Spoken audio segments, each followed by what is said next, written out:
নমস্কার বন্ধুরা, মানবীর রান্নাঘরে আপনাদের সবাইকে স্বাগত জানাই। আমার আজকের রেসিপি শিউলি পাতার শুক্তো। শিউলি পাতা দিয়ে শুক্তো কিভাবে বানানো যায় উচ্ছে বা করলা ছাড়া, সেটাই শেয়ার করেছি আপনাদের সাথে। তো শিউলি পাতা তো আমরা সবাই জানি প্রচণ্ড উপকারী।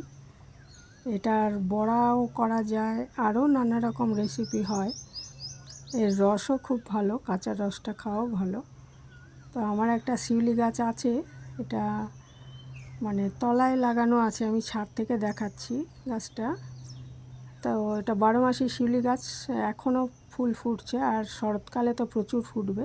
তো আমি কিছু পাতা নিয়ে নিলাম এর থেকে, আর একটু কচি দেখেই নিয়েছি পাতাগুলো নিয়েছি। আর ওইদিকে শুক্তোর জন্য আমার যে জিনিসগুলো আমাদের লাগে, সজনে ডাঁটা, পেঁপে, বেগুন, এগুলো কেটে একটু লম্বা করে কেটে ধুয়ে নিয়েছি। আর শিউলি পাতাগুলো ধুয়ে রাখলাম।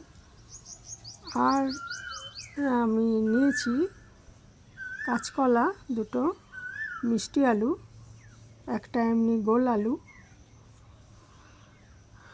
আর একটা ঝিঙে। তো এগুলো সবই আমি কেটে রেখেছি। কাটারগুলো দেখাইনি, আমরা সবাই জানি কিভাবে কাটে, একটু লম্বা করে কাটে। তো একটা কড়াই বসিয়ে এতে সর্ষের তেল দিয়ে, আমি সবসময় সর্ষের তেলেই রান্না করি শুক্তো।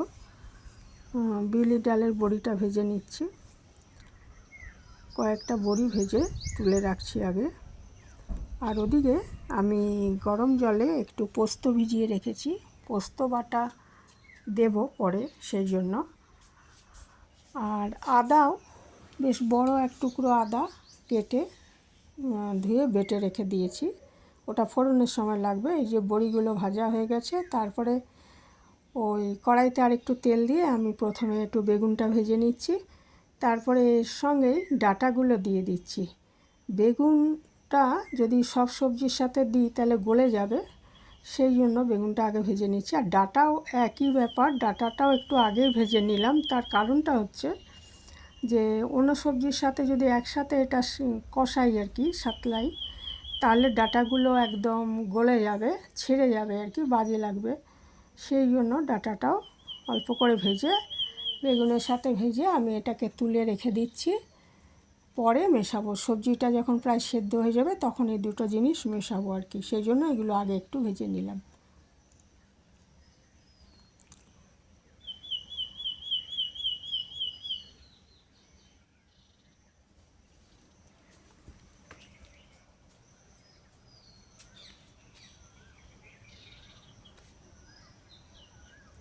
এইগুলো ভেজে আমি তুলে রেখে দিয়েছি। তারপরে ওই কড়াইতেই আমি তেলটার মধ্যে একটু শিউলি পাতা, কয়েকটা শিউলি পাতা ভেজে তুলে রাখছি। এটাই ওই আমরা যে উচ্ছে বা করলা দিই সেই কাজটা করবে, কারণ শিউলি পাতা তিতো। আর শিউলি পাতার অনেক ঔষধি গুণ আছে, কাজে এইভাবে শুক্তো করলে সেটা খুবই উপকারী হবে স্বাস্থ্যের জন্য। আর এটা আমি শুক্তোটা সাধারণত এমনি শুক্তো যেভাবে করি একটু অন্যরকম করেছি, আর খেতে খুবই ভালো হয়েছিল।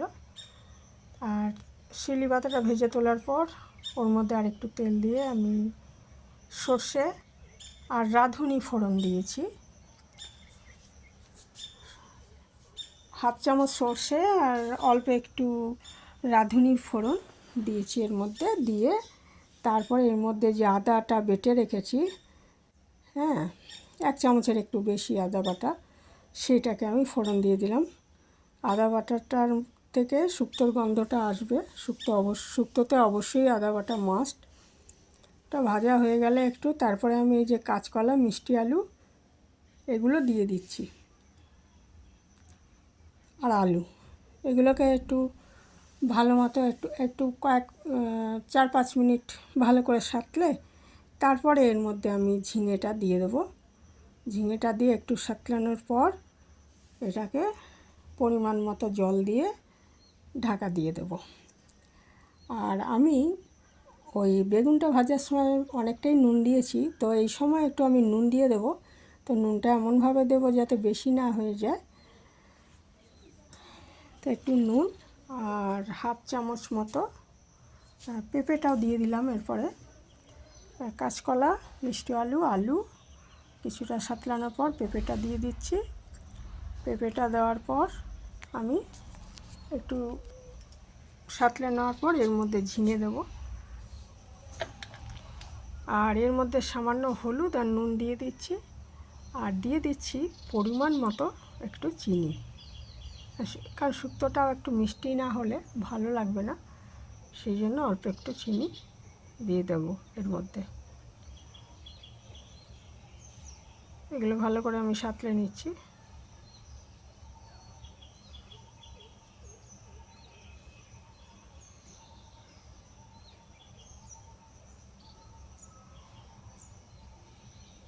তো এই গরমে এই ধরনের শুক্তো খেতে খুবই ভালো লাগে আর শরীরের জন্য খুব ভালো। এর মধ্যে আমি পরিমাণ মতো জল দিয়ে দিলাম, প্রায় 2 গ্লাস মতো জল দিয়েছি, কারণ অনেকটাই সবজি রয়েছে, এটা সেদ্ধ হতে হবে আর একটু ঝোল ঝোলও থাকবে, সেই জন্য প্রায় 2 গ্লাস আমি জল দিয়ে দিলাম পরিমাণ মতো নুন আর অল্প মিষ্টি চিনি দিয়ে এবার ঢাকা দিয়ে 5-6 মিনিট রান্না করে নিচ্ছি।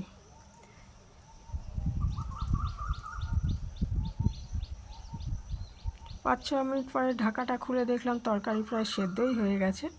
এই সময় আমি বেগুন আর ডাঁটাটা ভালো করে ভেজে রেখেছি সেটা দিয়ে দিলাম, আর এর মধ্যে দিয়ে দিচ্ছি বড়ি ভাজাগুলো।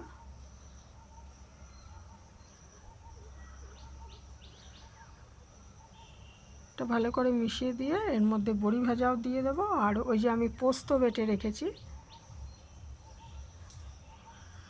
পোস্তটা ধরুন যতটা সবজি নেবেন সেই হিসাবে। আর পোস্ত বাটাটা দেওয়ার পর আমি ছোট 1 কাপ দুধ এর মধ্যে দিয়ে দিলাম। এমনি আমি যখন শুক্তো রান্না করি আমি দুধ সাধারণত দিই না, তো এটার মধ্যে আমি দুধ দিয়ে রান্না করেছি। শুক্তোতে অনেক সময় দুধ দেওয়া হয়, তো সেইভাবেই করেছি আমি। আর মশলা বলতে শুধু আমি ওইদিকে বাটা মশলা বলতে শুধু পোস্ত বাটা দিয়েছি।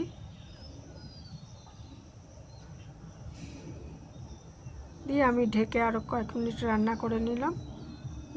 রান্না করে নিলে এটা পরিবেশনের জন্য রেডি হয়ে যাবে।